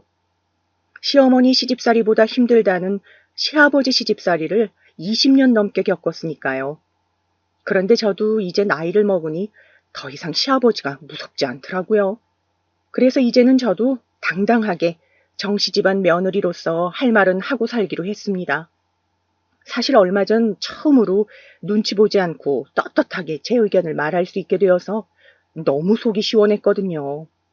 아마 저처럼 답답하게 사셨던 분들 많으실 것 같은데 제 이야기를 듣고 용기를 가지셨으면 해서 한자 글을 적어봅니다. 우선 남편과 결혼한 23년 전으로 거슬러 올라가야겠네요. 저는 그때 당시 일하던 공장에서 남편을 만났습니다. 남편은 같은 부서에서 일하던 동료였는데 어쩌다 보니 눈이 맞아 정신을 차리고 보니 결혼을 앞두고 있었죠. 결혼 전 예비 시댁에 인사드리러 처음 갔을 때 시아버지의 인상은 정말 강렬했습니다. 남편도 이목구비가 부리부리하긴 했지만 시아버지의 인상은 거의 백두산 호랑이 저리 가라더군요. 키도 크고 무섭게 생긴 얼굴에 목소리까지 쩌렁쩌렁 하시니 저는 자연스레 움츠러들 수밖에 없었어요. 반면 시어머니는 여리여리하시고 조용하셨습니다. 시아버지는 저에게 이것저것 질문을 하시더니 저보고 정씨집안 며느리가 될 각오가 되어 있냐고 물으셨어요. 저는 그때는 아무것도 모르고 네, 잘할게요 아버님 하고 대답했습니다. 그냥 의례 형식적으로 묻는 질문인 줄 알았거든요. 그때 알아차렸어야 했는데 늦어도 너무 늦어버렸네요. 그리고 저는 결혼하여 시댁에 들어가서 살게 되었습니다. 아버님이 당연히 시댁에서 신혼살림 차리는 걸로 알고 계시길래 저도 당연히 그래야 되는 줄 알았어요. 주변의 지인들 중에 시댁에서 사는 사람들이 꽤 있어서 특별히 거부감은 없었거든요. 그래서 시댁에서 남편이 쓰던 방에 살림을 차리고 결혼과 동시에 일을 그만두게 되었습니다. 아버님이 여자는 결혼하면 살림에 집중해야지 바깥일 하면 못 쓴다고 하시길래 별 생각 없이 그만두었어요. 사실 저도 딱히 직장에 대해 애착이 없었고 어릴 때부터 현모양처가 나름 꿈이었기 때문에 순순히 받아들였죠. 생각해보니 결혼 전 시댁에 인사드리러 왔을 때 꿈이 뭐냐는 아버님의 질문에 현모양처라고 대답했던 게 마음에 드셨던 것 같아요. 그래서 그런지 아버님은 신혼여행 끝나고 돌아온 저희를 거실에 앉혀두시고는 아내의 도리, 남편의 도리에 대해서 길고 긴 일장 연설을 늘어놓으셨죠. 그 중에서도 이제 새 식구가 된 저에게 정씨 집안 며느리로서의 마음가짐과 행동거지에 대해서 귀에 피가 날 정도로 이야기를 하셨습니다. 그때 하셨던 말씀이 아직도 기억이 나네요. 너는 이제 김씨 집안 둘째 딸이 아니라 정씨 집안 며느리니라. 정씨 집안에 시집 왔으면 뼛속까지 정씨 집안 사람이 되어야 한다. 너는 죽어서도 정씨 집안 귀신이 될 것이야. 아버님은 근엄한 표정으로 이렇게 말씀하셨어요. 저는 그만큼 저를 이 집 식구로서 인정해준다는 말이라고 생각하여 아버님께 명심하겠다고 대답했습니다. 이제는 20년 넘게 엄마 딸로서 철없게 살아온 제 모습을 벗어버리고 한 남자의 아내로서 한 가정의 며느리로서 성숙한 사람이 되어야겠다고 생각했습니다.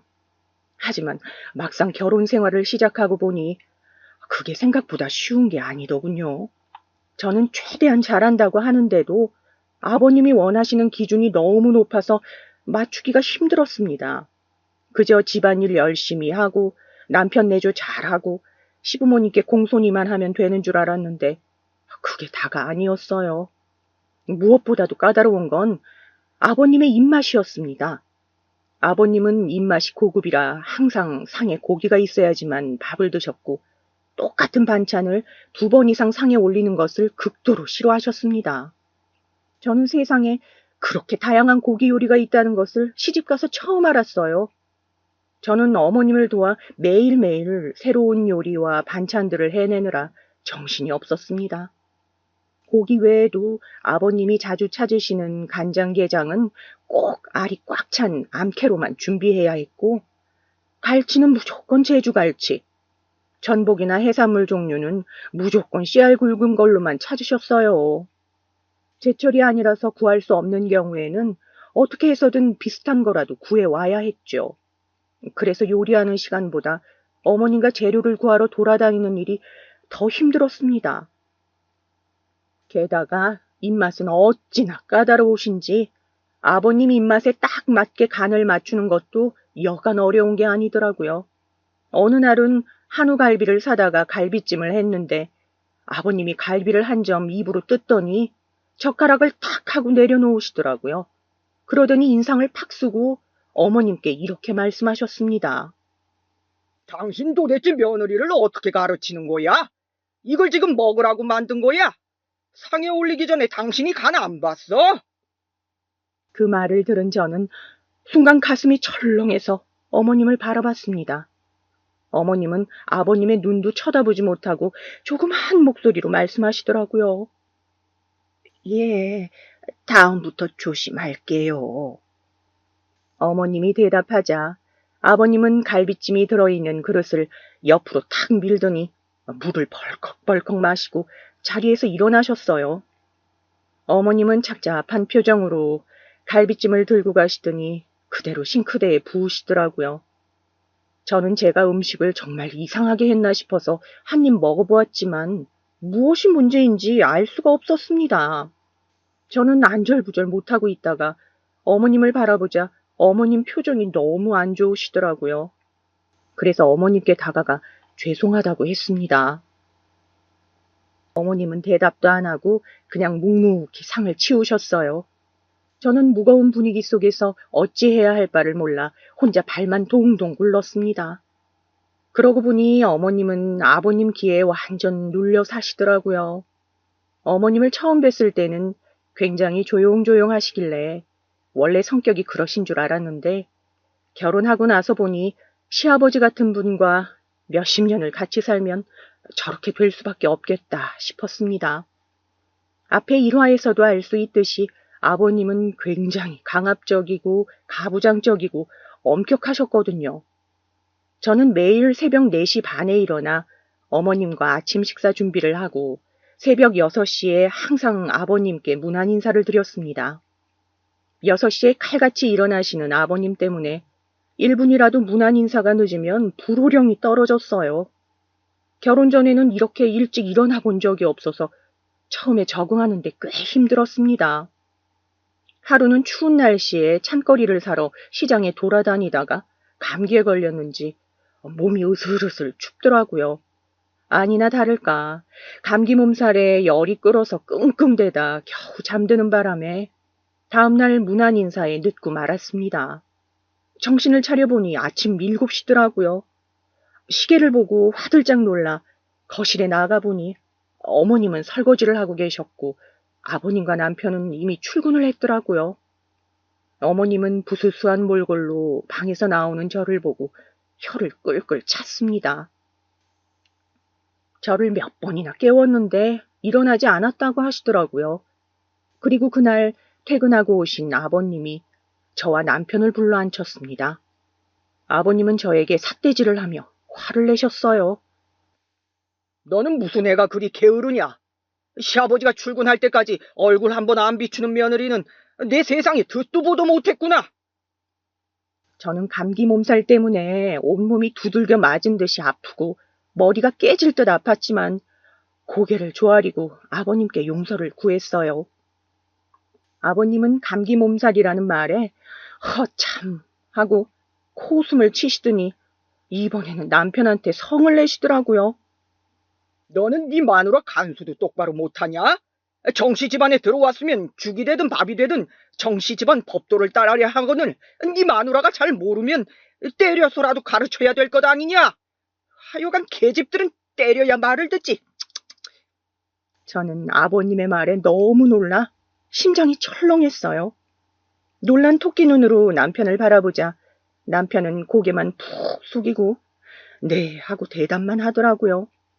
어머님도 남편도 그 누구도 아버님에게 대항하는 사람은 없었습니다. 이 집에서는 아버님이 곧 법이고 신이었어요. 저는 너무 서러운 마음에 고개를 숙이고 눈물만 뚝뚝 흘렸습니다. 그 후 며칠이 지났지만 때려서라도 가르쳐야 한다던 아버님의 말이 계속 생각이 났어요. 집안일을 하는 와중에도 아버님의 호통치는 그 무서운 얼굴이 자꾸 떠올라 심장이 벌렁벌렁하고 손발이 떨렸어요. 혹시라도 또 아버님께 혼날까봐 무서워 어떻게든 트집을 잡히지 않으려고 거의 강박적으로 모든 집안일에 신경을 썼습니다. 청소한 곳을 확인하고 또 확인하고 머리카락 한 올, 먼지 한 톨 떨어져 있지 않도록 주의했습니다. 아버님 옷은 자로 재가면서까지 최대한 완벽하게 각을 잡아 다리려고 노력했고 아버님이 자주 드시는 간식이나 과일이 혹시나 떨어지지는 않을까 매일 종류별로 사다가 채워놓았습니다. 그리고 아침에 또 늦게 일어날까봐 항상 긴장하면서 잠이 들다 보니 잠을 깊게 자지 못해 매일 눈이 충혈되고 머리가 아팠어요. 결혼하자마자 이런 생활이 반복되다 보니 친정 부모님이 너무 보고 싶더라고요. 결혼하고 한 번도 못 뵀는데 명절 때는 뵐 수 있다는 생각에 명절날만 기다리고 또 기다렸습니다. 그리고 결혼 후 처음 맞이하는 명절이 되었어요. 저는 며칠 전부터 어머님과 정성껏 제사상을 준비했습니다. 그리고 명절 당일 제사가 끝나고 점심까지 먹은 후 친정에 가기 위해 짐을 쌌습니다. 친정이 좀 멀어서 갔다 오려면 한 보따리 싸가지고 가야 했거든요. 짐을 다 싸고 거실로 나와 아버님께 친정에 다녀오겠다고 인사를 하는데 아버님이 갑자기 벌컥 화를 내시더라고요. 가긴 어딜 가냐? 너는 정씨 집안 사람인 거 잊었느냐? 명절에 남의 집에 가는 사람도 있더냐? 저는 너무 서러운 마음에 처음으로 아버님께 말대꾸를 했습니다. 아버님, 남의 집이 아니라 저희 부모님 집이에요. 저 결혼하고 친정 부모님 한 번도 못 뵌 거 아시잖아요. 오늘만 가게 해주세요, 아버님. 그러자 아버님은 벌떡 일어나서 방에 들어가시더니 회초리를 들고 나오시더라고요. 그리고선 남편에게 회초리를 쥐어주며 저에게 소리쳤습니다. 자고로 여자는 결혼하면 남편 집안에 뼈를 묻는 것이다. 집안 어른이 여기 계시는데 어딜 포르장머리 없이 자리를 비우려 하느냐? 네가 시합이 알기를 아주 개떡으로 아는구나. 저는 아버님의 호통에 다리가 풀려 주저앉고 말았어요. 서러운 마음과 무서운 마음이 뒤섞여 엉엉 울고 있는데 아버님은 오히려 더 큰 소리로 호통을 치시더라고요. 이번에는 남편에게 삿대질을 하면서 말이죠. 너 이 자식 내가 때려서라도 가르치라고 했냐 안 했냐? 어딜 감히 어른 앞에서 경망스럽게 소리내어 우느냐? 너 그 회초리로 네 마누라 버릇 단단히 고치지 않으면 둘 다 내쫓을 줄 알아라. 그리고선 아버님은 저에게 종아리를 거두라며 소리치셨어요. 저는 남편이 말려주길 바랬지만 남편도 아버님이 무서운지 회초리를 들고 불안한 얼굴로 눈알만 굴리고 있더라고요. 아버님이 빨리 안 하냐 하고 한 번 더 호통을 치자 남편이 저에게 미안하다는 표정을 지으며 눈짓을 보내더라고요. 저는 여기서 빠져나갈 길이 없겠구나 하고 어쩔 수 없이 종아리를 걷었습니다. 그리고 남편은 떨리는 손으로 회초리를 들고선 아버님 말씀대로 제 종아리를 후려쳤죠. 저는 너무 아파 뼛속부터 통증이 퍼져나왔지만 이를 꽉 깨물고 참았습니다. 제가 여기서 참지 못하면 이 고통이 끝나지 않을 것 같았거든요. 그리고 저는 한참의 매질 끝에 아버님의 그만해도 된다는 허락을 받고서야 자리에서 일어날 수 있었습니다. 어느새 제 종아리도 남편의 눈도 시뻘겋게 충혈이 되어 있더군요. 저는 넋을 잃어 더 이상 눈물도 나오지 않게 되었습니다. 그리고 그날 처음으로 이혼을 생각해보게 되었습니다. 폭군 같은 시아버지와 그걸 지켜보기만 하는 어머님과 남편 사이에서 견디기가 힘들었어요. 아버님만 안 계시면 남편과도 사이가 좋고 어머님도 특별히 저에게 못되게 굴지 않으셨지만 아버님만 계시면 각자 살아남기 바빴거든요. 이렇게 평생 살 바에는 차라리 이혼녀가 되는 게 낫겠다고 생각했습니다. 하지만 그런 생각도 잠시뿐 얼마 지나지 않아 제 뱃속에 아이가 생기고 말았습니다. 아이가 생긴 이상 이혼은 할 수가 없었죠. 아무리 그래도 소중한 아이에게 아빠를 잃게 할 수는 없었습니다. 저는 아이를 위해서라도 이 집안에서 독하게 살아남아야겠다고 다짐했습니다. 독하게 살아남아 아이가 초등학교에 들어가기 전 반드시 분가를 하기로 마음먹었어요. 그리고 남편에게도 이 생각을 전했습니다. 시부모님께 임신 사실을 알리자 어머님은 눈물을 흘리며 기뻐해 주셨지만 아버님은 무조건 아들이어야 한다며 으름장을 놓으셨어요.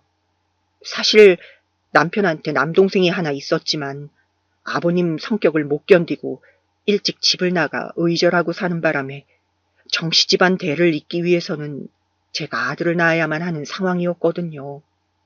저는 뱃속의 아이가 아들임을 믿어 의심치 않았습니다.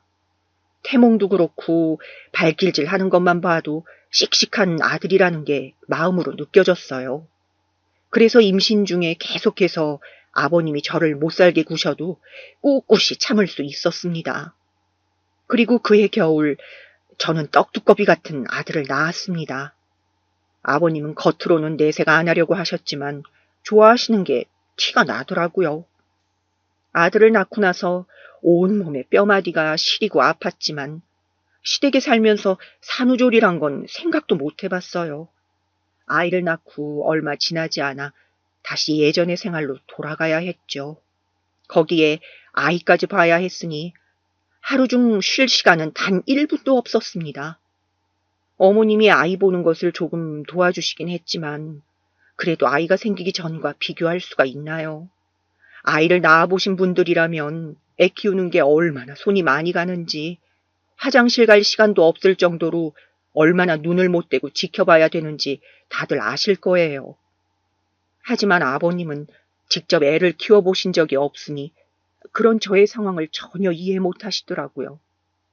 집에서 왜 옷차림새가 흐트러져 있는지, 왜 부르면 제깍제깍 달려오지 못하는지, 집이 왜 자꾸 지저분해지는지 전혀 이해를 못 하셨죠. 처음에는 설명해 보려고 노력했지만 워낙에 남의 말은 귓등으로도 안 들으시는 분이라 진작에 포기하게 되더라고요. 방바닥을 걸레로 닦다가도 손목이 욱신거려 잠시 멈추고 손목을 주무르고 있으면 아버님이 보고선 혓바닥을 하고 찼어요. 그리고선 저에게 모진 말을 내뱉으셨죠. 저는 아버님의 말을 듣고도 못 들은 척 어금니를 꽉 깨물었어요. 솔직히 집안일이라고는 한 번도 안 해본 어머님이 매번 나약하다느니 하면서 저런 말씀을 하시는 게 어이없긴 했습니다. 어머님께 듣기로는 결혼하고 집에서 손 하나 까딱한 적 없으시다고 하더라고요. 뭐든지 어머님이 해다 바치고 비위 맞춰주고 그렇게 사셨대요. 밖에서는 얼마나 힘들게 일하시는지 몰라도 집안일은 별거 아닌 걸로 무시하시는 게 기분이 정말 나빴습니다. 집안에서는 왕처럼 군림하시니 저랑 어머님이 하는 일들은 전부 다 하찮게 느껴지시나 봐요. 저는 아버님이 저런 말씀을 하실 때마다 예전에 남편을 시켜 저에게 회초리질을 하게 했던 그 일을 떠올리며 다시 마음을 다잡았습니다. 그리고 시간이 흘러 저는 연년생으로 둘째 아이를 낳았습니다. 둘째도 아들이었어요. 아마 아버님 성격에 딸을 낳았으면 한 소리 하셨을 거예요. 쓸모도 없는 계집애는 낳아서 어디다 쓰냐면서요. 그런데 아들이라고 예뻐하신 건 또 아니었어요. 애들이랑 놀아주는 법도 없었고 애들한테 말 한번 걸어주시지 않았죠. 아버님 인상이 워낙 강하고 무섭게 생기셨다 보니 애들도 할아버지한테 가까이 다가가려고 하질 않았어요. 게다가 평소에도 무뚝뚝한 말투에 화내는 모습만 보여주시기 때문에 애들이 보기에는 너무 무서운 어른이었던 거죠. 성인인 저도 아버님이 무서운데 애들은 오죽할까요? 애들은 아버님이 없는 낮에는 깍깍거리며 재밌게 놀다가도 저녁에 아버님이 퇴근하고 집에 오시면 눈치만 슬슬 보고 제 뒤에 숨기만 했어요. 남들은 할아버지가 손주들 예뻐서 물고 빨고 한다던데 우리 애들은 할아버지 사랑도 못 받고 자라는 게 안타까웠어요.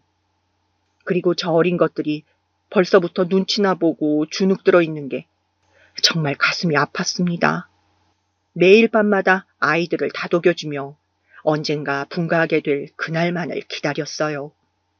그렇게 시댁에서 두 아들을 키우며 살다 보니 점점 제 마음도 단단해졌습니다. 이제는 아버님이 아무리 저에게 호통을 치고 막말을 하셔도 한 귀로 듣고 한 귀로 흘릴 정도가 되었어요.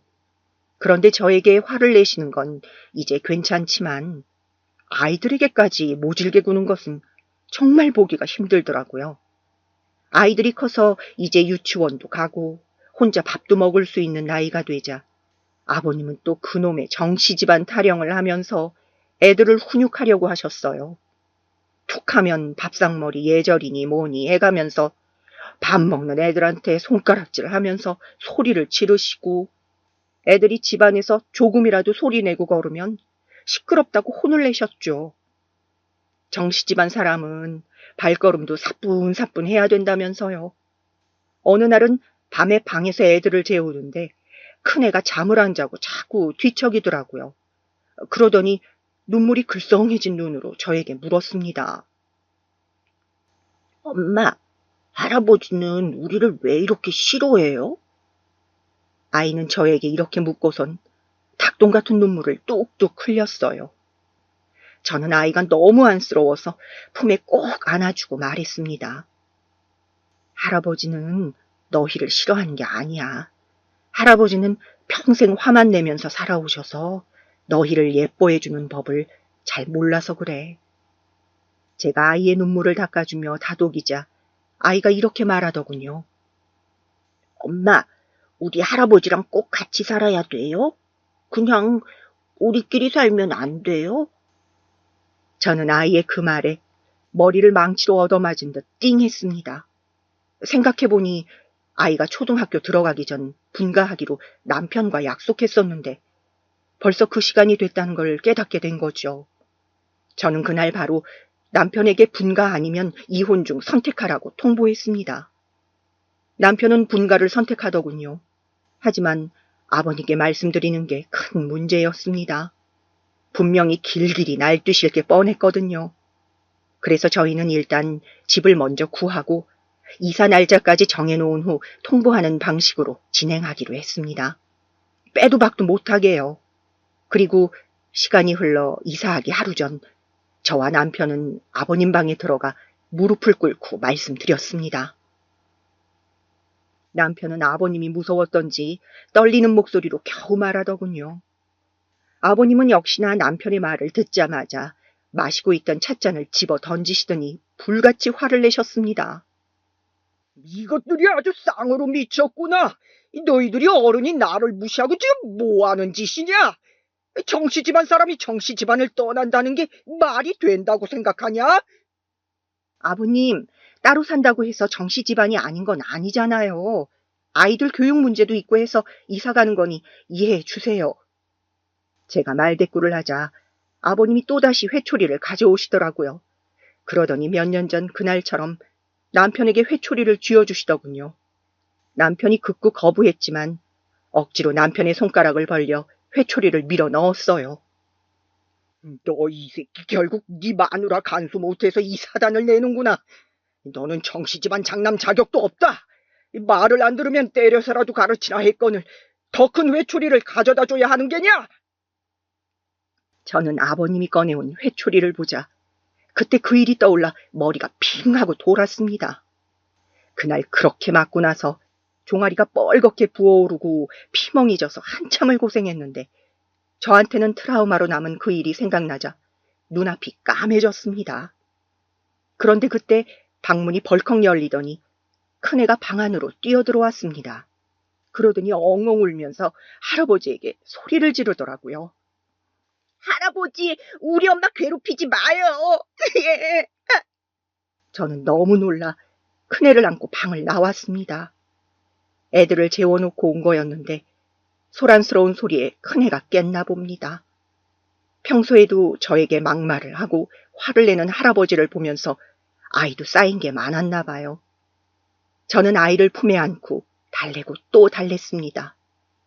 화목한 가정에서 살게 해주고 싶었는데 이런 모습을 보여줘서 너무 미안했어요. 그리고 조금 있으니 남편도 한숨을 쉬며 방으로 들어오더라고요. 아버님이 단단히 화가 나셨다면서요. 어쨌든 내일 이삿짐 예약이 되어 있으니 죽이 되든 밥이 되든 나가면 해결되겠지 하더라고요. 그리고 다음 날 저희 가족은 이삿짐 차에 모든 짐을 실은 후 시댁을 떠났습니다. 아버님은 나와보지도 않으시고 방문도 안 열어주셔서 어쩔 수 없이 문 밖에서 인사드리고 나왔네요. 앞으로 저 없이 혼자 아버님 수발 드실 어머님이 조금 걱정되긴 했지만 우리 아이들을 위해서라도 나와야 했습니다. 그리고 새로운 집으로 향하는 차 안에서 아이들은 어느 때보다도 밝게 웃더라고요. 그렇게 우리 가족은 화기애애한 분위기 속에서 새로운 시작을 향해 출발했습니다. 이사간 집은 시댁에서 1시간 정도 떨어진 지역에 있는 아파트였어요. 남편이 여태까지 회사 생활하면서 모은 돈에 대출을 끼고 작은 아파트를 마련했죠. 시댁에서 벗어나니 그렇게 자유로울 수가 없었습니다. 더 이상 새벽 일찍 일어나 밥을 차리지 않아도 되고 집에서 편하게 잠옷만 입고 있을 수도 있었어요. 그리고 무엇보다도 아이들이 더 이상 눈치 보지 않고 즐겁게 웃고 떠드는 모습을 보니 정말 분가하기를 잘했다는 생각이 들었습니다. 그런데 아버님은 그 후에 저와 남편에게 주기적으로 전화해서 잔소리를 하고 화를 내곤 하셨어요. 부모도 모르는 몹쓸 놈들이라면서요. 그래서 저희는 아버님의 화를 풀어드리려고 주말마다 시댁에 갔습니다. 아이들은 할아버지 집에 가기 싫다고 땡깡을 부렸지만 어쩔 수 없었어요. 평일에는 자유롭게 지내니 주말만 참자고 아이들을 달랬습니다. 주말에만 시댁에 가니 예전에 시댁에서 365일 같이 살 때보다 아버님의 막말이 더 심해졌어요. 일주일 동안 트집거리만 잔뜩 생각해놓고 계시다가 주말에 저희가 오면 터트리시는 것 같았어요. 혹시 분노 조절 장애가 아닐까 싶을 정도로 심하셨습니다. 보통 시댁에 가서 신발을 벗자마자 호통이 날라왔죠. 어디 못 배운 놈들 같이 신발을 흐트려 놓느냐? 라고 하면서요. 아직 어린아이들이라 신발을 벗다 보면 신발이 흐트러질 수도 있고 뒤집어질 수도 있는 건데 그걸 못 참으시더라고요. 그리고 아이들이 이제 막 초등학교에 입학했는데 벌써부터 정시 집안 교육을 시키시더군요. 아이들은 할아버지의 말을 알아듣는지 못 알아듣는지 그냥 네 하고 대답하더라고요. 그리고선 힘없이 대답했다고 또 한바탕 혼이 났네요. 그리고 시간이 흘러 아이들은 어느새 고등학생, 대학생이 되었습니다. 아이들은 커가면서 할아버지를 더욱더 싫어하기 시작했어요. 어릴 때야 그냥 무서운 할아버지 정도로만 생각하던 아이들이 어느 순간부터는 할아버지는 성격이 이상하다며 말도 안 되는 얘기만 하고 트집만 잡는다고 가기 싫다고 하더라고요. 그래서 몇 년 전부터는 매주 주말마다 시댁에 가던 것을 2, 3주에 한 번 가는 걸로 줄였습니다. 그런데 가는 횟수를 줄이고 나서부터 왠지 어머님이 점점 야위어 가시는 것 같았어요. 원래도 조용하고 기력이 없으신 분이었지만 점점 수척해지고 계신 게 눈에 보였습니다. 아무래도 아버님이 저희가 올 때마다 저희한테 화풀이를 하셨는데 화풀이 대상이 자주 오지 않으니 어머님을 더 들들 볶는 것 같았어요. 그나마 전에는 아버님이 출근하신 이후에는 할 일은 많아도 아버님 시야에서 벗어날 수는 있었는데 아버님이 정년퇴직을 하시고 집에만 계신 이후에는 숨 쉴 틈이 전혀 없었겠죠. 젊을 때야 참고 사셨어도 지금은 나이 드시고 몸도 성치 않으신데 일주일 내내 혼자 시달리니 몸이 버티기 힘드셨을 거예요. 결국 어머님은 작년 가을즈음 돌아가시고 말았습니다. 저는 어머님이 너무 안쓰러워서 가슴이 미어지는 듯 했어요. 저는 10년이 채 안 되는 기간 동안 같이 살았는데도 이렇게 치를 던 지경인데 어머님은 50년 가까이 사셨으니 오죽하셨을까요? 평생 고생만 하시다가 돌아가신 어머님을 조금 더 챙겨드리지 못한 게 후회되었습니다. 그런데 어머님이 돌아가신 슬픔을 채 이겨내기도 전에 저희에게는 청천벽력이 떨어졌습니다. 어머님이 돌아가신 지 일주일쯤 되던 주말에 아버님이 저희를 긴급 호출하신 거죠. 저희 가족은 무슨 일이 났나 싶어 급하게 아버님 댁으로 향했습니다. 그런데 집안에 들어서자마자 저고 남편이고 할 거 없이 깜짝 놀라고 말았어요. 항상 깔끔했던 아버님 댁이 아주 난장판이 되어 있었던 것이었죠. 현관을 들어서자마자 코를 찌르는 악취와 함께 여기저기 굴러다니는 쓰레기들이 말도 못하게 더러웠습니다. 저는 코를 쥐고선 발 디딜 틈을 찾아 집 안으로 들어갔어요. 아버님, 저희 왔어요. 아버님을 부르며 방 안으로 들어가자 방 안에 먹다만 컵라면과 소주병이 한가득이었습니다. 저는 믿을 수 없는 광경에 순간 할 말을 잃었지만 금방 무슨 일인지 깨닫게 되더군요. 네, 그것은 바로 평생을 왕으로 군림하던 아버님의 처참한 말로였습니다. 평생 손 하나 까딱 안 하고 밥상에 숟가락 하나 놔본 적 없던 아버님, 부엌에 들어가 본 적도 없는 아버님이 어머님의 손길이 없으면 이렇게 되는 건 불보듯 뻔한 거였죠. 언젠가 이렇게 될 거라고는 알고는 있었지만 현실로 마주하게 되니 정말 처참했습니다. 제 손으로 청소 한번 해본 적 없는 아버님이라 다 먹은 그릇을 치우는 일도 쓰레기를 정리하는 일도 할 줄 모르시더라고요. 그저 따뜻한 밥상에서 먹기만 하면 누군가가 치워주고 옷도 아무데나 벗어놓으면 저절로 빨래와 다림질이 돼서 나왔으니까요.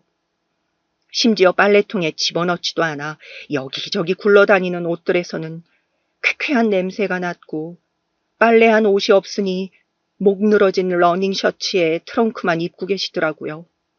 평생 아버님의 그런 흐트러진 모습은 정말 처음 봤습니다.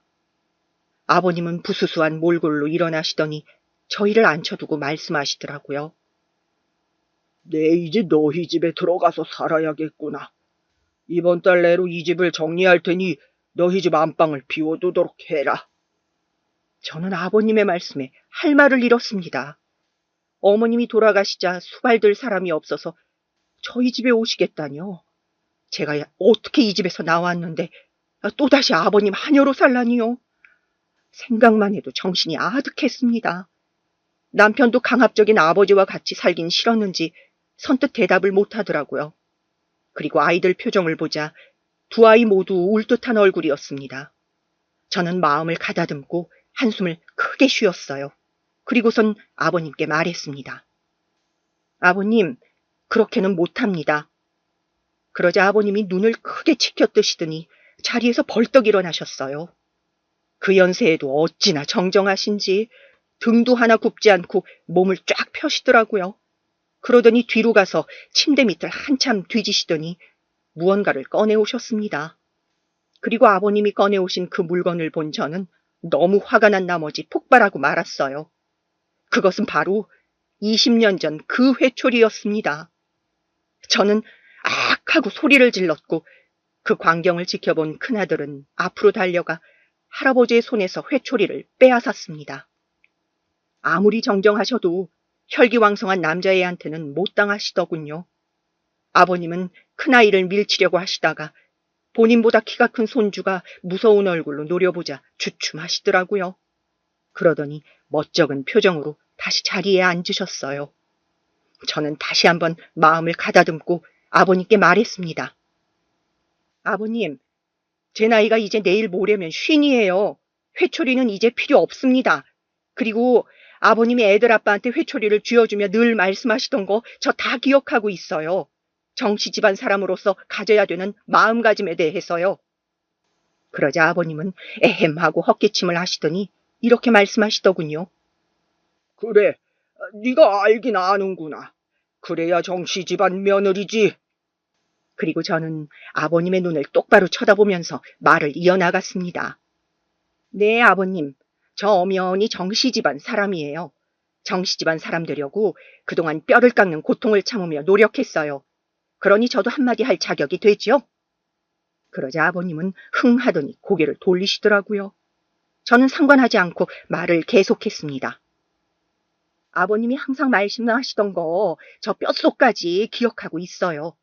정씨 집안 사람은 나약해선 안 되고 뭐든지 혼자서 잘해야 된다고 하셨잖아요. 그런데 정씨 집안 최고 어른이신 아버님께서 설마 그 말을 지키지 않는 건 아니시겠죠? 그런데 지금 아버님 모습을 보니 정씨 집안 사람으로서 많이 부족하신 것 같네요. 저한테는 이제 김씨 집안 딸 아니라고 명절 때 남의 집 가는 거 아니라고 하셨잖아요. 그런데 정씨 집안 사람으로서 자격이 부족한 아버님과 제가 같이 살아야 할 이유는 없죠. 저의 발언에 아버님은 눈을 부라리며 물건을 집어 던지셨습니다. 이 고양 것 같으니라고 어디서 입을 함부로 놀리느냐? 아버님이 저렇게 호통을 치시는데도 이제는 코웃음만 나오더라고요. 그렇게 정씨집안 찾으면서 못살게 굴더니 결국에는 저한테 의지하려는 저 모습이 너무 우스워서요. 그래서 저는 옆에서 제 눈치만 살살 보고 있던 남편에게 이렇게 말했어요. 여보, 당신도 정씨집안 사람이잖아? 정씨집안 사람이 저런 꼴이 말이 돼? 아무래도 아버님 좀 아프신 것 같아. 정신이 오락가락하신 것 같으니 더 힘들어지기 전에 양로원에 보내드리자. 아버님은 양로원이라는 소리에 노발대발하면서 저에게 달려와 제 멱살을 잡으려고 하셨어요. 그러자 이번에는 둘째 아들이 달려와 할아버지의 손을 밀치더군요. 저는 어이없어하는 아버님을 향해 이렇게 말했습니다. 아버님, 정 그러시면 정씨 집안 사람들의 의견을 전부 들어보고 다수결로 정하면 되겠네요. 여기 정씨 집안 사람들 다 모였잖아요. 자, 그럼 여기서 아버님을 양로원으로 모시는데 반대 의견이 있는 사람은 손을 들어봅시다. 제가 이렇게 말하고 주위를 둘러보자 아무도 손을 안 들더라고요. 두 아들은 혹시나 손든 걸로 오해받을까봐 손바닥을 바닥에 딱 붙이고 있었고 남편은 안절부절 못하곤 있었지만 끝끝내 손을 들지 않더군요. 그리고 이 모습을 본 아버님은 뒷목을 잡고 쓰러지셨습니다. 아버님이 바닥에 구르면서 발악을 하셨지만 저는 아이들의 손을 잡고 가볍게 목 인사만 한 후 방을 나왔습니다. 그리고 자꾸만 뒤를 돌아보는 남편을 잡아 끌고 밖으로 나왔어요. 그리고 그 길로 차를 타고 다시 집에 돌아왔습니다. 집에 돌아오는 길에 아이들이 통쾌하다고 웃더군요. 할아버지가 나쁘게 살아서 벌 받은 거라면서요. 저는 처음으로 아버님께 당당하게 얘기할 수 있어서 속이 너무나도 시원했어요. 10년 묵은 채증이 내려가는 것 같았죠. 남편은 마음이 착잡한 듯 했지만 저의 의견에 반대하지는 않았습니다. 그리고 양로원이 뭐 어디 거지 소굴도 아니고 엄연히 노인분들 생활하는 곳인데요, 뭐. 그래도 부모는 부모니 좀 시설 괜찮은 곳으로 알아보기로 했습니다. 그리고 그날 이후 아버님은 저와 남편에게 수시로 전화해서 온갖 협박과 저주를 하셨어요. 천하의 불효자식들 지옥불에 떨어질 거라는 둥, 네 자식들도 나중에 니들 버릴 거라는 둥, 하는 일마다 다 망할 거라는 둥 하면서요. 남편은 회사에 있을 때도 시도 때도 없이 전화로 들들 볶는 아버님 때문에 많이 곤란한 것 같았지만 저는 아무렇지도 않았어요. 그동안 겪은 것에 비하면 아무것도 아니었거든요. 그리고 찾아보니 집 근처에 괜찮은 요양원이 있길래 거기로 입소 준비를 하기로 했습니다. 그리고 양로원 입소 날 아버님 댁에 가보니 완전히 쓰레기집이 되어 있더군요. 예전보다 더 심한 상태였습니다. 아버님도 이제 체념하셨는지 순순히 차에 올라타시더라고요. 아무래도 쓰레기 같은 집에서 돌봐주는 사람도 없이 라면으로 떼어가며 있느니 차라리 요양원에 가는 게 낫다고 생각하셨나 봐요. 아참, 아버님 댁은 남편이 부동산에 내놨는데 쓰레기집이라 부동산에서도 꺼려해서 청소업체를 불러 치우기로 했어요. 그리고 집 한도는 통장에 넣어놨다가 양로원 비용으로 쓰기로 했어요. 시설 괜찮은 곳으로 골랐더니 다달이 내야 하는 돈이 생각보다 많더라고요. 그래도 가시면 노인분들이랑 같이 취미도 즐기시고 훨씬 편하게 지내실 수 있으니 금방 적응하실 거라고 생각했습니다. 아버님을 차에 태운 후 출발하자는 남편의 말에 저는 여보 잠깐만 하고선 다시 집 안으로 들어갔습니다. 오늘 꼭 처리해야 하는 게 있었거든요. 저는 아버님이 쓰시던 방으로 들어가 바닥에 쭈그린 후 침대 밑을 샅샅이 뒤졌습니다. 바닥이 어찌나 더럽던지 손이 금방 새까매지고 먼지 때문에 기침이 절로 나오더라고요. 그리고 저는 팔을 쭉 뻗어서 제가 찾던 그 물건을 꺼냈습니다. 그건 바로 회초리였어요. 20년 전 제 종아리를 때렸던 그 회초리. 순간 피멍으로 물든 제 종아리가 생각나 섬뜩했지만 고개를 흔들어 정신을 차렸습니다. 그리고 저는 회초리의 양쪽을 잡고 있는 힘껏 구부렸지만 부러지지 않았습니다. 보기에는 가느다란데 생각보다 단단하더라고요. 그래서 저는 회초리를 가지고 밖으로 나와 벽돌 위에 올린 후 신발을 신은 발로 힘껏 밟았습니다. 그러자 우지직 하는 소리와 함께 회초리가 반으로 부러졌어요. 저는 부러진 회초리를 아버님 댁 마당에 던져버린 후 홀가분한 마음으로 차에 올라탔습니다. 이제 다시는 저 물건을 안 봐도 된다는 생각에 기분이 너무 좋았습니다. 제가 차에서 실실 웃고 있자 큰아들이 저에게 입모양으로 왜 그러냐고 묻더라고요. 그래서 저는 큰아들에게 윙크를 하며 양손으로 회초리를 부러뜨리는 동작을 해보였어요. 그러자 아들이 웃으며 엄지를 척 내밀더라고요. 그리고선 둘째한테도 속닥속닥 하더니 둘째도 저한테 엄지를 날리더군요. 그렇게 저는 회초리가 부러짐과 동시에 드디어 정씨 집안의 속박에서 벗어날 수 있게 되었습니다. 그리고 시간이 흘러 아버님의 양로원 입소 후 몇 달이 지났습니다. 2주에 한 번씩 양로원에 가서 면회를 하고 있는데 아무래도 돌봐주는 사람들이 있다 보니 훨씬 행색도 깔끔해지시고 좋아 보이시더라고요. 처음에는 그렇게 안 가겠다고 발악을 하던 아버님도 막상 지내보니 괜찮아 하시는 것 같았습니다.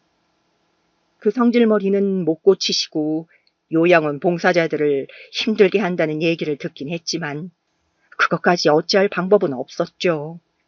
그래도 면회를 갈 때마다 성질이 조금씩은 누그러지시는 것 같아서 다행이었습니다.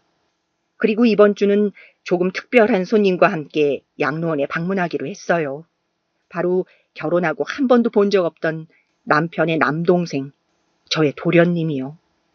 가족과 의절하고 살던 도련님은 아버님이 양로원에 들어가셨다는 소식을 어떻게 들으시고는 남편에게 연락했더라고요.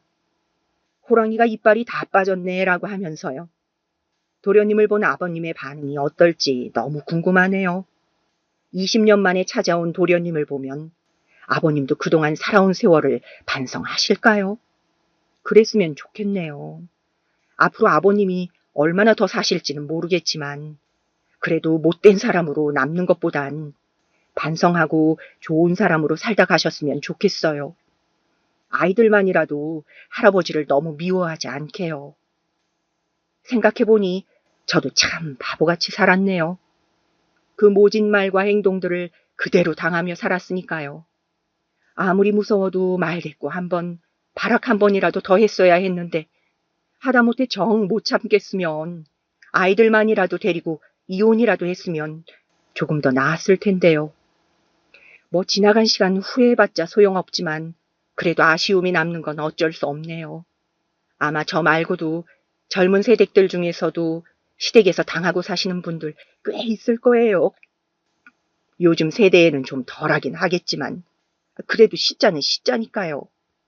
물론 시부모님 공경해야 되는 건 맞지만 그래도 너무 부당하다 싶으면 꼭 용기 내서 하고 싶은 말 하면서 사셨으면 좋겠어요. 자기 권리는 자기가 찾는 거니까요. 제 글을 읽고 많은 분들이 용기를 가지셨으면 좋겠네요. 그럼 저의 이야기는 이만 마치도록 할게요. 모두들 편안한 밤 되세요.